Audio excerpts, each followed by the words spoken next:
सोचिए, एक ऐसी फिल्म जो न सिर्फ बॉक्स ऑफिस पर तूफान ले आई, बल्कि उसने पूरे देश में एक जबरदस्त बहस भी छेड़ दी। जी हां, आज हम बात करने वाले हैं धुरंधर की कहानी के बारे में। मतलब तथ्य, कल्पना और इन दोनों के बीच बनी इस ब्लॉकबस्टर की दास्तान। जरा इस नंबर को देखिए, 1350 करोड़ रुपए। इतना पैसा पूरी दुनिया से। मतलब साफ है, इस फिल्म ने बॉक्स ऑफिस पर बस आग लगा दी थी। ये सिर्फ एक फिल्म नहीं थी, ये एक कल्चरल फिनोमिनन बन चुकी थी। लेकिन इतनी बड़ी कामयाबी के बीच एक बहुत बड़ा सवाल भी उठा। सवाल ये था कि क्या फिल्म का जो हीरो है, उसकी कहानी किसी असली इंसान से जुड़ी हुई है? और बस यही एक सवाल एक बहुत बड़े विवाद की वजह बन गया। तो चलिए आज इसी की तह तक जाते हैं। ठीक है, तो चलिए इस गुत्थी को सुलझाने की कोशिश करते हैं। शुरुआत करते हैं पर्दे की कहानी से, यानी फिल्म में आखिर दिखाया क्या गया था। तो फिल्म का हीरो है हमजा अली मज़ारी। कौन है ये?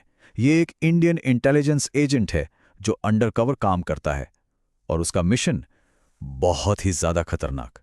उसे कराची भेजा जाता है, वहां के क्रिमिनल और पॉलिटिकल अंडरवर्ल्ड में घुसने के लिए। और मकसद, एक ऐसे टेरर नेटवर्क को तोड़ना जो इंडिया को टारगेट कर रहा है। अब हमजा का जो मिशन प्लान था ना, वो बड़ा सिस्टमैटिक था। देखिए, उसका रास्ता बिल्कुल साफ था। स्टेप 1 कराची में घुसना, स्टेप 2 वहां एक गैंग ज्वाइन करना, स्टेप 3 फिर उस गैंग में धीरे धीरे रैंक बाय रैंक ऊपर चढ़ना, और आखिरी स्टेप अपनी टारगेट को ही खत्म कर देना। मतलब हर एक मूव पहले से सोचा हुआ था।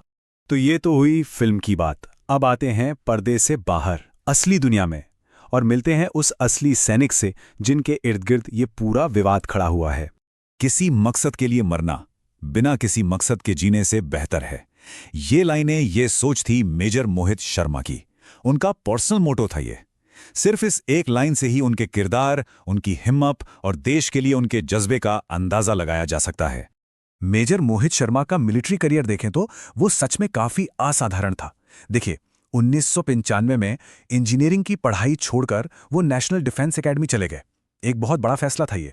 1999 तक वो इंडियन आर्मी में कमीशन हो चुके थे, और फिर 2003 में वो एलीट 1 पैरा स्पेशल फोर्सेस का हिस्सा बने। ये इंडियन आर्मी की सबसे खतरनाक यूनिट्स में से एक मानी जाती है। अगले ही साल 2004 में उन्हें सेना मेडल मिला गैलेंट्री के लिए, एक कोवर्ट ऑपरेशन के बाद। और 2009 में जम्मू और कश्मीर के कुपवाड़ा में एक ऑपरेशन के दौरान वो देश के लिए शहीद हो गए। तो एक तरफ फिल्म की कहानी और दूसरी तरफ एक असली हीरो की जिंदगी। पर जब ये दोनों दुनियाएं आमने सामने आईं, तो कुछ ऐसी हैरान करने वाली समानताएं दिखीं, जिसके बाद एक बड़ी पब्लिक डिबेट शुरू हो गई और मामला कोर्ट तक भी पहुंचा। तो चलिए इन समानताओं को थोड़ा गौर से देखते हैं। सबसे पहली और शायद सबसे शॉकिंग चीज थी अंडरकवर आइडेंटिटी। फिल्म में हीरो का नाम है हमजा अली मज़ारी। अंडरकवर असली नाम है जसकीरत सिंह रांगी। ठीक है, अब रियल लाइफ में देखिए, मेजर मोहित शर्मा ने अपने एक मिशन के लिए जो नाम अपनाया था वो था इफ्तिकार भट्ट। अब आइडेंटिटी के बाद मिशन की बात करते हैं।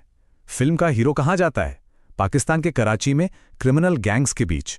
और असली हीरो मेजर शर्मा ने कश्मीर में हिजबुल मुजाहिदीन, जो एक मिलिटेंट ग्रुप है, उसके अंदर इन्फिल्ट्रेट किया था। मतलब दोनों ही केसेस में मिशन दुश्मन के घर में घुसकर उनकी इंफॉर्मेशन निकालने का था। बहुत ही खतरनाक। तो जब इतनी सिमिलैरिटी सामने आई तो हुआ क्या? सबसे पहले फिल्म के मेकर्स ने साफ साफ मना कर दिया। उन्होंने कहा कि इसका मेजर शर्मा की लाइफ से कोई लेना देना नहीं है। लेकिन मेजर शर्मा की फैमिली इस बात से सहमत नहीं थी। वो लोग इस मामले को लेकर दिल्ली हाईकोर्ट गए। इसके बाद तो पूरे देश में एक बहस छिड़ गई कि फिल्म आखिर बनी किस पर है। फिल्म पर यह आरोप लगा कि इसने जानबूझकर सच और कहानी के बीच की लाइन को मिटा दिया है। पर यह विवाद सिर्फ एक इंसान की कहानी या उसकी समानताओं तक ही सीमित नहीं रहा, इससे भी आगे बढ़ गया। फिल्म के अंदर छुपे पॉलिटिकल मैसेजेस को लेकर भी एक बहुत बड़ी क्रिटिकल डिबेट शुरू हो गई। फिल्म को रिव्यूज मिले जुले मिले, कुछ ने तारीफ की, कुछ ने आलोचना, लेकिन ज्यादातर क्रिटिक्स का फोकस इसके पॉलिटिकल थीम्स और मैसेजिंग पर ही था। एक एग्जाम्पल देखते हैं। टेलीग्राफ इंडिया के अग्निवोयो नियोगी ने लिखा, जासूसी, खून खराबे और प्रोपेगेंडा का एक ऐसा मोलोटोव कॉकटेल जो फटने से इनकार करता है। मतलब उनके हिसाब से फिल्म में ये सब एलिमेंट्स थे, पर उनका इम्पैक्ट उतना जबरदस्त नहीं था।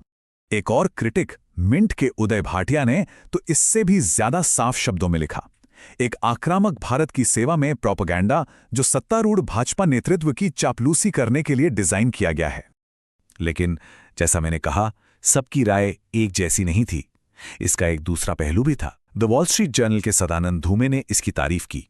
उनका कहना था, धुरंधर पहली बड़ी बॉलीवुड फिल्म है जो भारत के सामने मौजूद आतंकवादी खतरे को यथार्थवादी रूप से चित्रित करती है। तो आखिर वो क्या चीजें थीं जिनको पॉलिटिकल मैसेज की तरह देखा जा रहा था? चलिए कुछ पॉइंट्स पर नजर डालते हैं। पहला, फिल्म का जो आईबी डायरेक्टर का कैरेक्टर है उसे national security adviser Ajit Doval से इंस्पायर्ड माना गया। दूसरा, फिल्म के डायलॉग्स में पिछली सरकारों को लेकर एक फ्रस्ट्रेशन दिखाई गई है, उनके कमजोर रिस्पॉन्स को लेकर। तीसरा, एक कैरेक्टर उम्मीद जताता है कि फ्यूचर में एक ऐसा पॉलिटिशियन आएगा जो एक्शन लेगा, जिसे लोग मोदी सरकार की तरफ एक इशारे के तौर पर देख रहे थे। और आखिर में फिल्म न्यू इंडिया के नारे के साथ खत्म होती है, जो कि पॉलिटिकल कैंपेन्स में काफी इस्तेमाल हुआ है। तो ये सारी बातें हमें एक बहुत ही अहम और मुश्किल सवाल पर लाकर खड़ा कर देती हैं। एक हीरो को सम्मान देने और किसी की जिंदगी को एक पॉलिटिकल नैरेटिव के लिए इस्तेमाल करने, इन दोनों के बीच की जो लकीर है वो कहाँ खींची जानी चाहिए? ये एक ऐसा सवाल है जिसका जवाब शायद हर किसी को अपने लिए खुद ही ढूंढना होगा।